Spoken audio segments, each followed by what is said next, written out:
Hey everybody, I'm Brian Enton filling in for Chris tonight. We start with some sad news. Major League Baseball legend Pete Rose has died at age 83. We just got this within the last couple of minutes. The hits leader in the MLB, known to be one of the best players in MLB history, but also a controversial figure, part of a gambling controversy you probably remember. We've got another baseball legend, Steve Garvey, the one and only Steve Garvey, going to join me live in just a little while to talk about Rose. That is coming up just a little bit later in the show. There's a lot going on in the world right now, and I feel like we always say that. It's been so busy lately, but the last 24 hours, it's just been hard to keep up. Israel, the situation there, it is heating up in a way that we just haven't seen before. Just moments ago, we have confirmation that Israel has started a ground invasion in Lebanon. Will the U.S. be dragged into the war? All of this is unfolding right now. We've got a panel coming up. Also, the vice presidential debate. It is tomorrow. This crazy election, the wild things the candidates are saying, it seems like it just keeps getting crazier and crazier. Who will come out on top tomorrow night? Also, another A-list celebrity could be implicated in the Diddy drama. This is insane. And they say this A-lister is on tape with Diddy in some kind of porn video. We are going to dive into that coming up a little later tonight. But there's something that just doesn't seem to be getting enough attention. It's happening in North Carolina and Tennessee, and it is the devastation from Hurricane Helene. Now, look, I'm a Floridian. Florida knows what it's doing when it comes to hurricanes. We're really experts down here in Florida. The governor has a game plan, knows exactly how to respond. We've gotten very, very good at it down here. But in North Carolina and Tennessee, this is not something that they are used to dealing with, which is why the situation has become so dire there, because it's so remote. They're in the mountains. They don't have what they need to survive. They don't have enough food. They don't have enough water. There's no power. There's no cell service. Many people still can't even communicate right now. And we're told that there are towns that are just wiped off the map. We're just taken away by the floodwaters. The death toll now, well over 100 people, hundreds more still missing. I hate to even talk about death tolls in situations like this because we just don't know. They haven't been everywhere to check on people. Some in the Asheville, North Carolina area are wondering, where is all the help? Where is FEMA? There's a lot of upset people there right now. President Biden was pushed for answers during a press conference today. On the hurricane, Mr. President, why weren't you and Vice President Harris here in Washington commanding this weekend? I was commanding. I was on the phone for at least 2 hours yesterday and the day before as well. I commanded, call a telephone, and all my security people. That rubbed some people in Tennessee and North Carolina the wrong way, that he said he was on the phone for 2 hours while he was not in D.C. Later in the day, Kamala Harris was briefed by FEMA. She had this to say. We will do everything in our power to help communities respond and recover. I plan to be on the ground as soon as possible, but as soon as possible without disrupting any emergency response operations, because that must be the highest priority in the first order of business.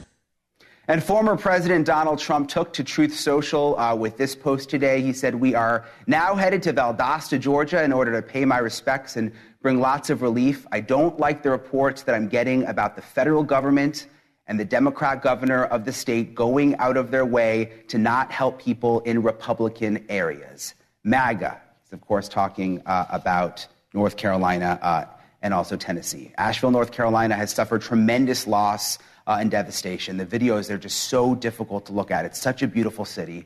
I want to bring in that town's mayor, Esther Manheimer. The mayor joins us live now. Mayor, thank you so much for being with us. I know how busy you've been. We're all heartbroken. Anybody who's been to Asheville knows what an incredible place it is, and it's just heartbreaking. How are things tonight? I mean, are things starting to get better, or is it still a tragedy of biblical proportions, as we've heard? I'm going to say we're still in a crisis mode. We really are. We have a lot of residents here who are without power, without water. They are running low on food. We need resources in our community, and we're ready. We've got an army of volunteers ready to distribute those resources. We started to see them come in today. So we're hopeful that'll really continue to build. But you're looking at these images, these incredible images, devastation beyond anything we've ever seen in this city, in this county. And so they're still in recovery mode. There are places that we cannot, that our rescuers cannot reach because the roads are washed out, the bridges are washed out, and on top of that, our communications are wiped out. Most people have spotty cell phone service at best, and in some of these areas that are hard to reach, they've got nothing, and they haven't had anything since the storm on Friday. So we're still in a crisis mode. This is a very, very serious situation.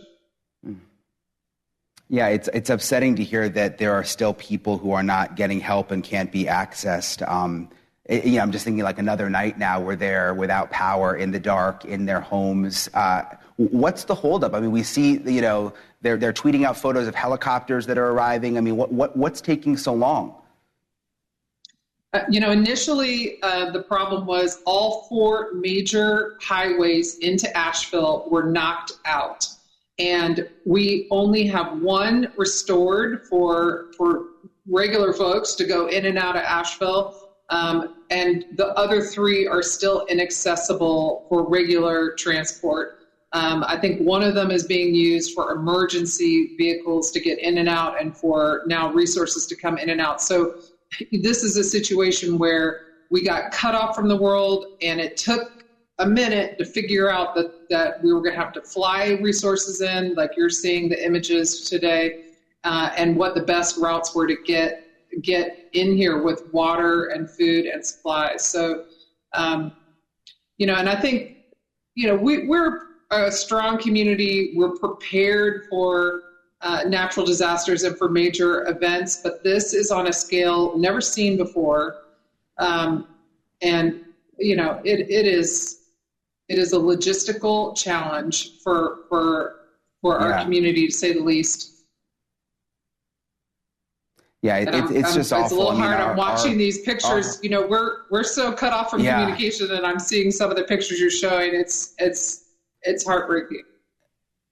Let me just ask you real quick, Mayor, are you frustrated at all with the federal government or even the state government? Because, I was on TikTok this weekend, I was on Twitter. So many of the people that live in your city seem to be very, very upset with FEMA and with their state leaders, not with the local leaders, but with the state and federal leaders. Listen, I want to tell you, Governor Cooper called me before this storm even hit and said, we're ready to help you. He has been in constant communication with us, and he was here today on the ground. Was the first time he was able to get in here and see the damage himself. He's flown over and seen the damage from the air. And the president has called me personally. He has called my cell phone. I had a conversation with him this afternoon. He called me yesterday, and of course my phone didn't work, so I couldn't receive his call. But what we're hearing from them is they are ready and able to get help to us. It has been frustrating in terms of how long it takes to get something like this up and running when we're cut off from the world. I understand that. I think generally speaking, people have been patient to a point. I think now people are feeling afraid. They need resources. They need help. And there is, we definitely are at a point of desperation. And so that's critical. Yeah. And, I'm not going to sit around and play the blame game at this point. I just need the most I can for my community, and I'm going to advocate for anyone and everyone to continue to help us. And the outpouring's been incredible. And I really want to. Yeah. And listen, I think everybody wants to help. And the fact that you're just seeing these images for the first time because communications are so bad really says just how dire the situation is. Asheville, North Carolina Mayor Esther Manheimer, we appreciate you coming on. We wish you only the best. Thank you so much. Thank you. I appreciate it. Okay, hundreds of people are still unaccounted for in the aftermath of Hurricane Helene. I want to bring in Molly Ann Sheehan. She is from Asheville. She says her best friend has been missing since the storm hit. I also want to bring in Division Group Supervisor for FEMA, Scott Dean. He is also in Asheville, North Carolina right now, working on the recovery. But I'll start with you, Molly. Tell me about your friend, Sammy. When is the last time you heard from Sammy? What's the latest on that front? Yeah, so that's Sammy. Nobody has heard from them since about 10:30 on Friday morning. And there's them and so many other people. There's so many people looking for them. There's so many people looking for everybody. And there's no contact.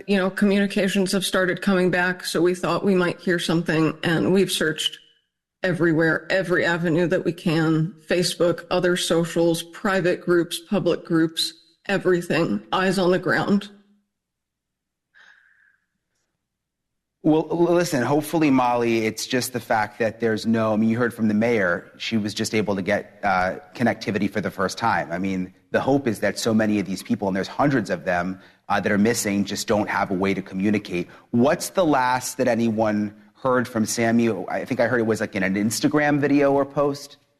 Yep, they posted on Instagram that picture. They were inside their apartment. We think that's probably about 8 a.m., and we know that at 10:30, they were still at their apartment on the second level, and the water was up to their second level deck. I want to bring in Scott Dean from FEMA. Maybe you can give Molly a little insight, because you can't help but just be a little bit frustrated hearing these stories. We're days in now. Again, there's so many tweets of pictures of helicopters and planes, and the fact that there are still so many people missing, Scott, I think it's just a bit disheartening. Yeah, completely understand, and our hearts goes out to everybody, not only North Carolina, but all the states that are impacted. I would tell you that this operation is huge. We're talking hundreds of miles, several states that were impacted. So we have the most elite search and rescue operators in the world operating in the states to make sure that we find everybody that is missing. So we are doing our best at this moment to try to find everybody. I mean, you've been to a lot of disasters, Scott. Is there something particularly challenging about this situation? Because, like I said, I've covered a lot of hurricanes, and it seems like all the resources are just ready to roll in right away the second that storm is gone. Whereas in this situation, it seems like there's been a lag. I don't want to say it's a lag, but just understand it started in Florida, and then it worked its way up, and now we're currently in North Carolina, South Carolina, Tennessee. All these states have been impacted. So it starts at the local government with the fire and police, public safety going out there and doing quick searches of the community, and then it spreads out to mutual aid into the urban search and rescue from the state level to the federal level. So there's over about 900 search and rescue operators currently operating in North Carolina. We have 10 of the most elite task forces here, not including the state task forces that are doing an incredible job. We have another 9 federal task forces currently inbound. So we have a lot of operators working to try to find everybody. The obstacle here, I will tell you, it's just so widespread. Hurricanes come in, they do some damage. It's kind of confined to a local area of, what we'd call ground zero of that storm. In this case, it was not just the hurricane and the winds, but it was also the water that came in through. And you're talking about over 20 feet of water in the river that goes hundreds of miles, which creates a huge problem for us for anybody who was down by that waterway. So that's kind of like the problems that we're dealing with. Washed out bridges, washed out power lines. It's a huge disaster.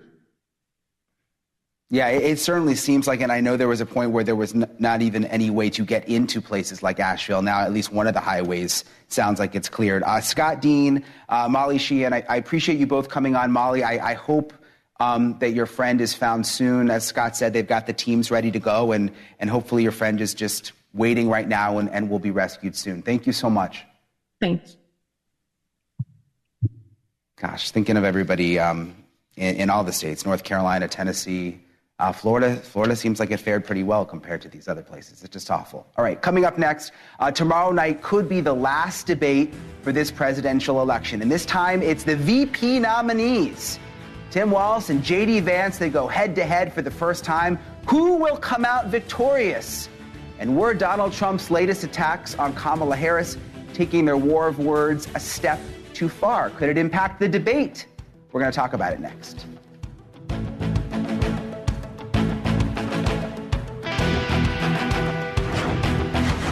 Tonight is the first debate between VP candidates Tim Walz and J.D. Vance, and most likely the last debate of this presidential season. The New York Times reports Walz is fighting nerves and that Vance loves debates. But Donald Trump probably did not make his running mate's life any easier with the comments he made over the weekend. Take a look at this.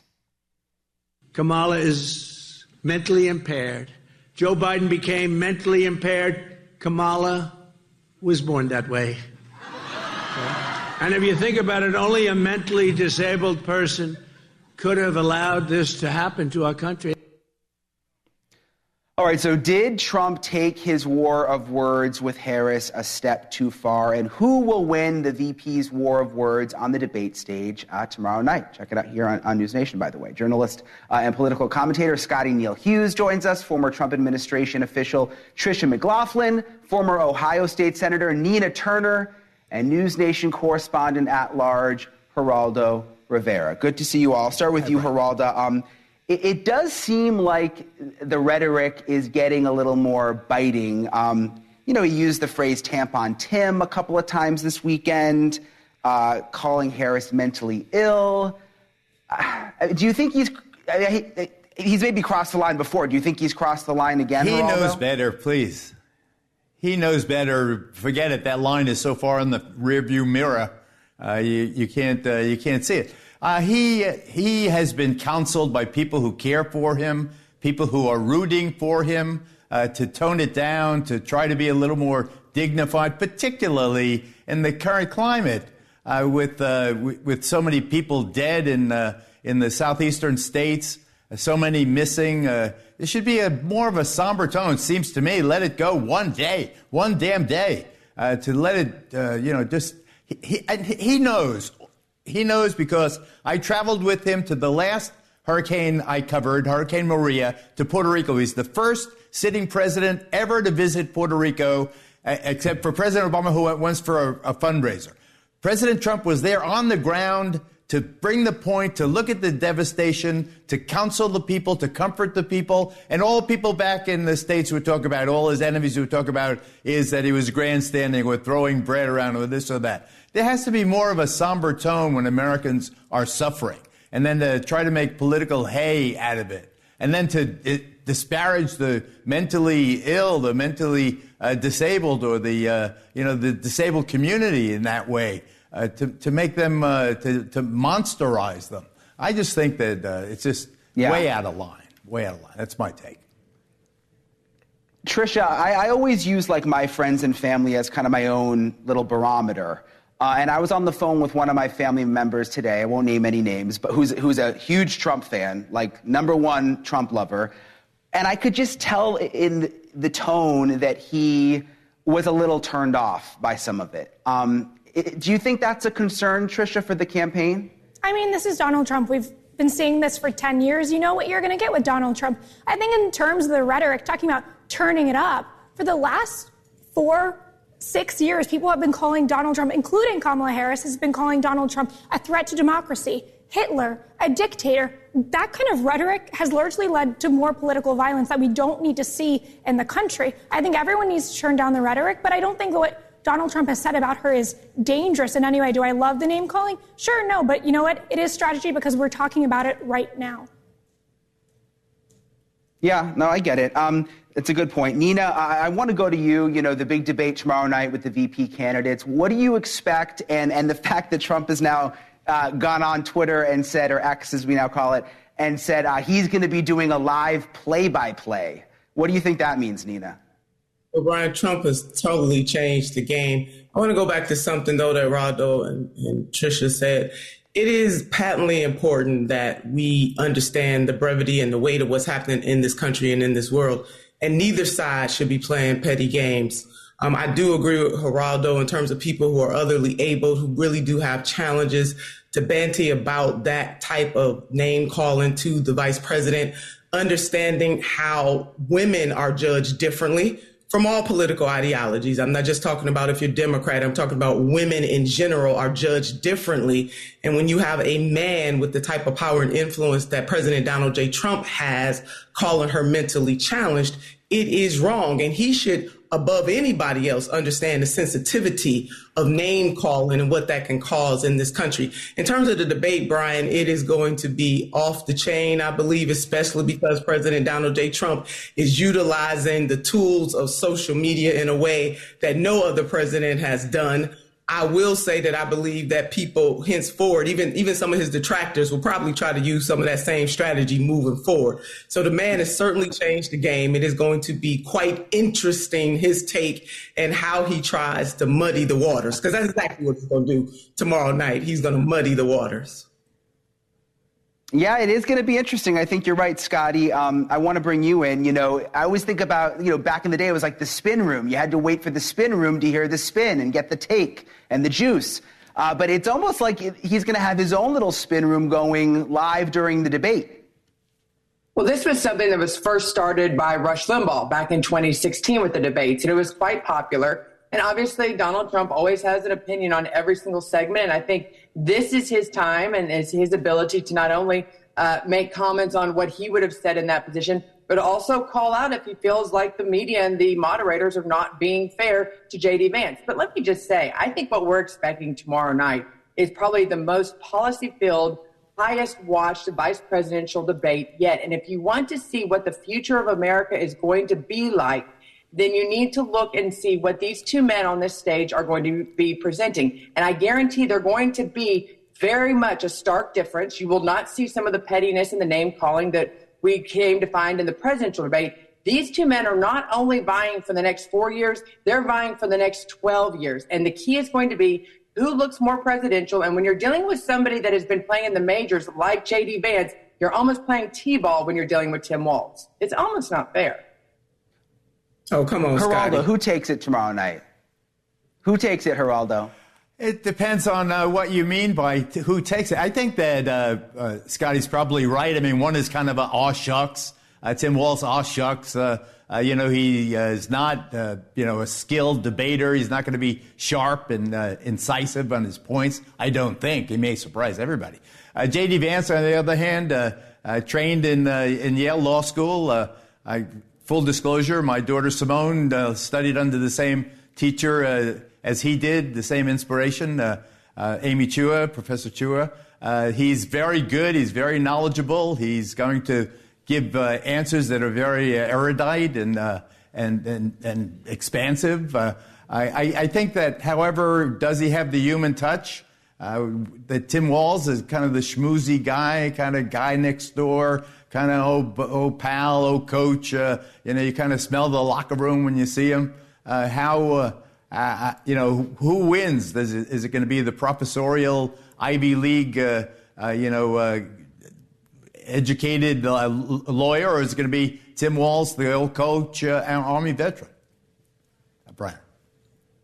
Yeah, it is kind of exciting, Tricia, like what Geraldo said. I mean, and the fact that we haven't really seen either of these candidates in a debate like this before, with so many of the others, Trump and Biden and all the rest, it's like you remember them from the times past. But this is going to be new and different, Tricia. It definitely is, especially Tim Walz has not done a lot of interviews. We remember him from his DNC speech, him sitting next to Kamala Harris in the CNN interview. He really didn't talk much. He very much is still introducing himself to the American people. And he's got a tall task ahead of him as far as he is really going to be trying to defend the Biden-Harris record, which is largely what Kamala Harris is running on. That is not something I would want to be standing on the stage in front of the American people defending, whether it be double the inflation they started with 4 years ago or 20% higher prices, 10 to 15 million people who illegally enter this country.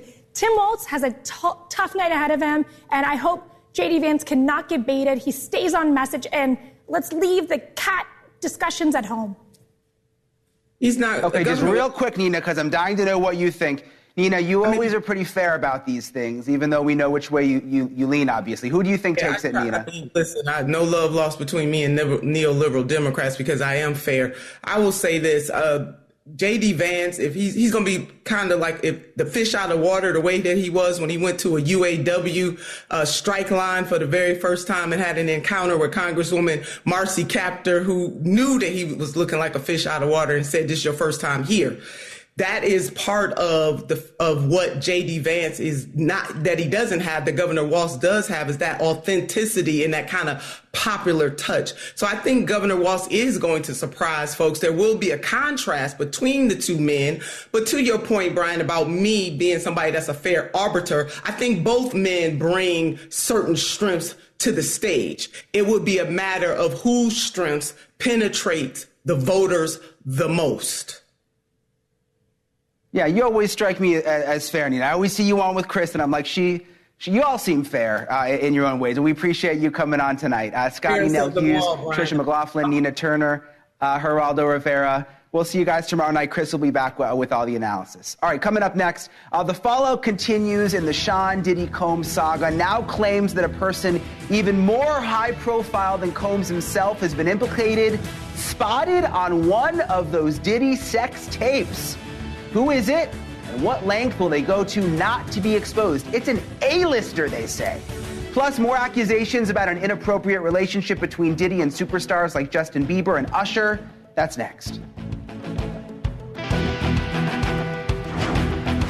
All right, you knew it was only a matter of time before more high-profile people were implicated in the Sean Diddy Combs scandal, and now we are learning that someone even more famous and more powerful than Diddy himself could be on one of those infamous sex tapes. Take a look at this.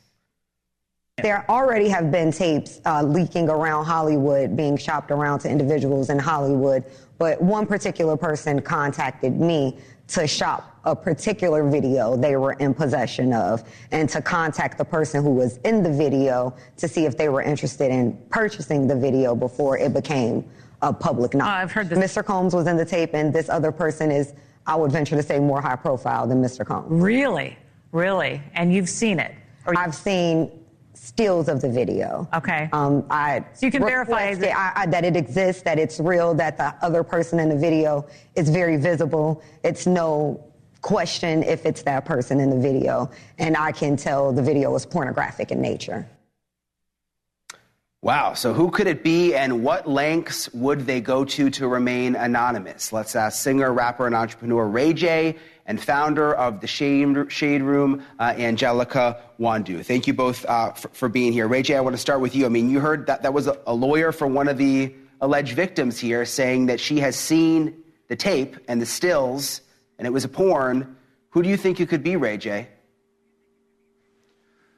Well, I've been around long enough to know that, when there's smoke, you'll always find fire. And I think that, with the market in our world being so cornered and you have this crew of people at the top who make all the decisions, I think, it's like a house of cards. When one falls, the whole deck comes down. And so I think that we'll be seeing a lot of this. I think we'll be seeing a lot of celebrities. We'll be seeing a lot of people in power either step down or be exposed. And I think that's just where we are in this game. I think a lot of people have a very long success story at times, and then sometimes that fall is harder. I mean, you can't kick everybody down. Everybody's innocent until proven guilty. And so the question is, what do we do now? How do we save the new future? How do we save our future entrepreneurs? What are the roadmaps that we need to put together to not have this happen moving forward?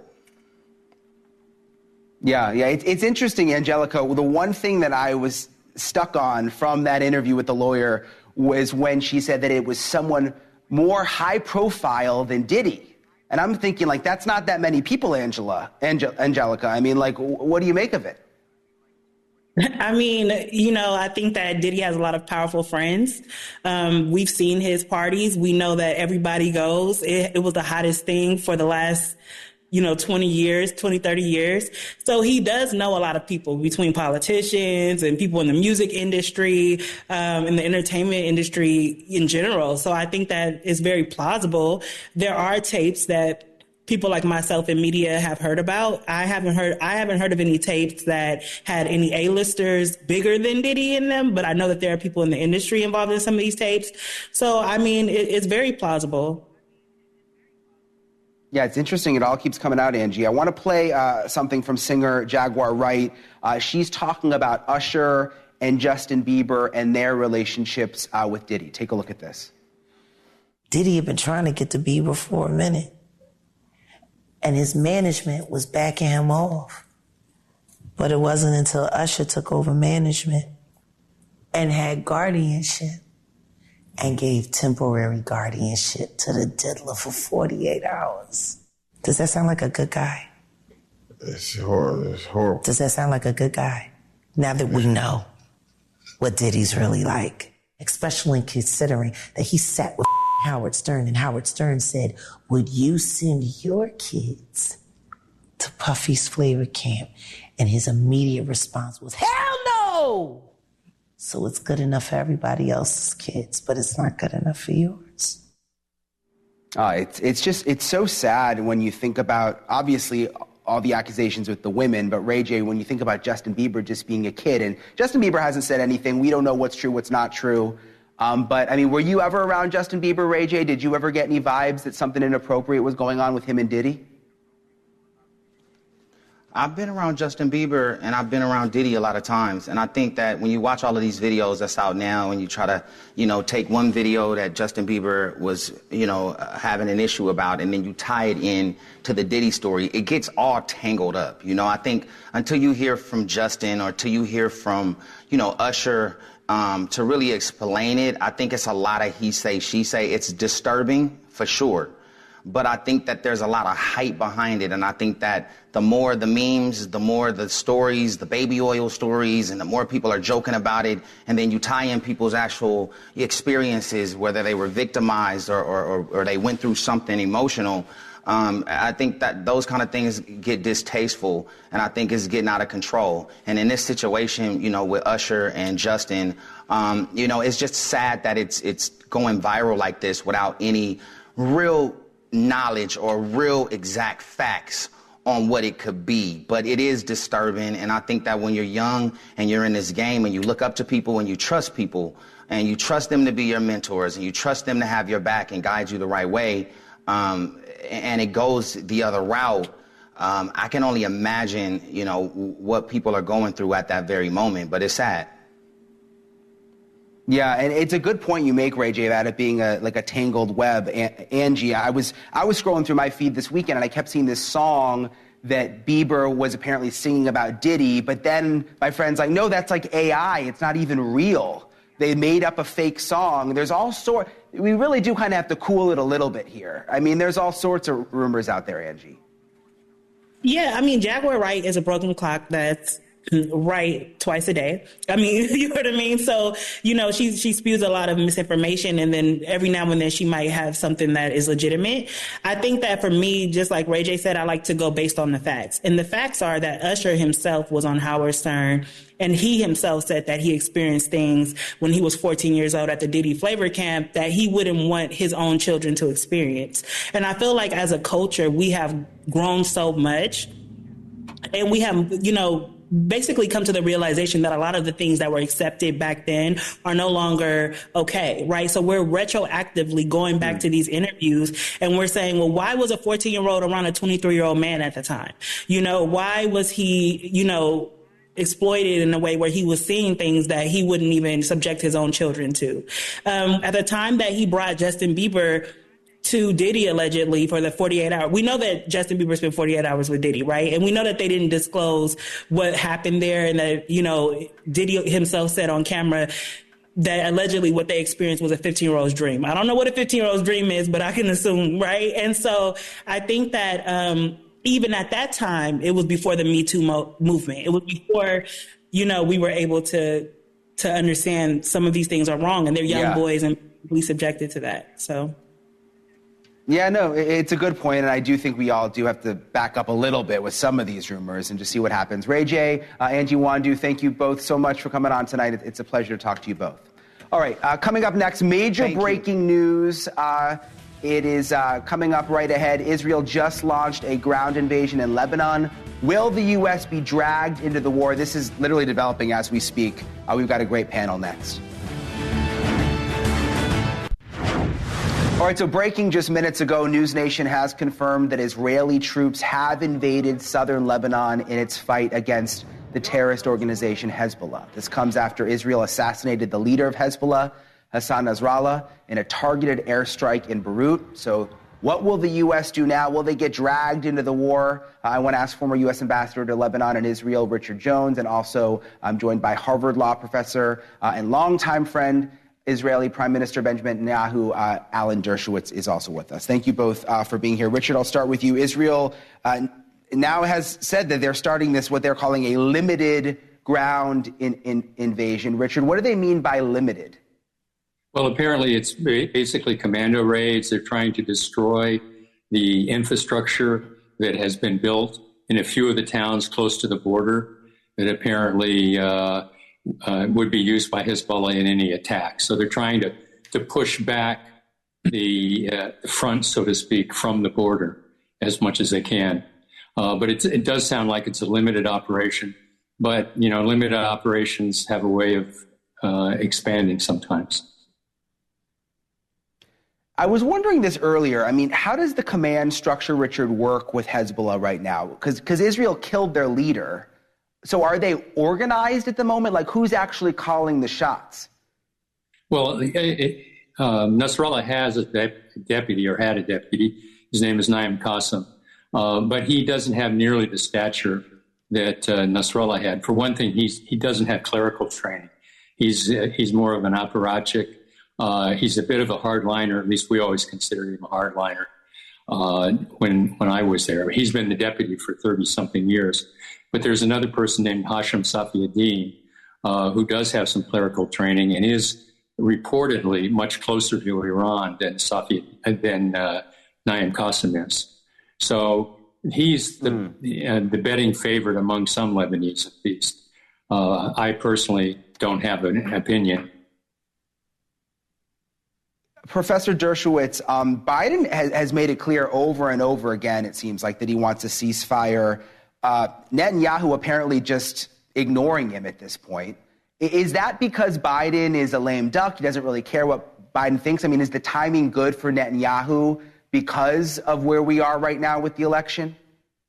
I don't think the election has much to do with it. The timing is good for Israel because it's weakened Hezbollah. Remember, on October 8th, Hezbollah and Lebanon declared war on Israel. Could have avoided all this by not joining Hamas and sending rockets, but they did, and they drove 60,000 Israelis out of their homes. Israel couldn't tolerate that at all. I think this raid results from America and the UN not being able to enforce prior UN resolutions. Remember, there was a ceasefire in effect based on a resolution that Hezbollah would move back beyond the Litani River. Neither the United States nor the UN have been able to accomplish that. The result, 60,000 Israelis homeless, and Israel had to do it itself. And I hope it has only a limited scope and a limited role, and that we can go back to a situation where the Israelis go back to their home, where Hezbollah goes beyond the Litani River, and it doesn't expand beyond that.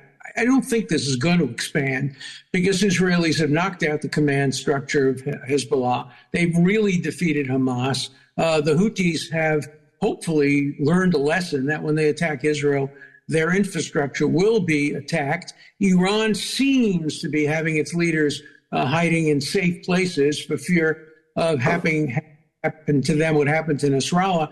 So I think Israel is in a good position now to merely enforce the UN resolution that demanded Hezbollah to go back to the Litani River. And if that's accomplished and the Israelis go home, I think we can see a very limited incursion and the Israeli soldiers can get back to working in their normal jobs. Richard,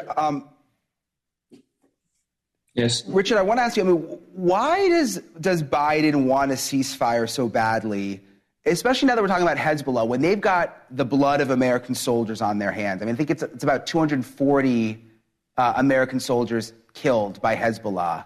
Why does he keep pushing ceasefire? Well, I mean, diplomacy is the only way you're really going to settle this unless you have a scorched earth policy.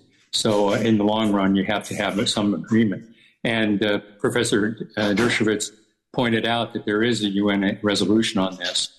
which has never really been properly implemented. And that's why one of the things I wanted to point out is that the Lebanese Prime Minister, Makati, has recently announced that he is prepared to send the Lebanese armed forces into the south and to implement the resolution.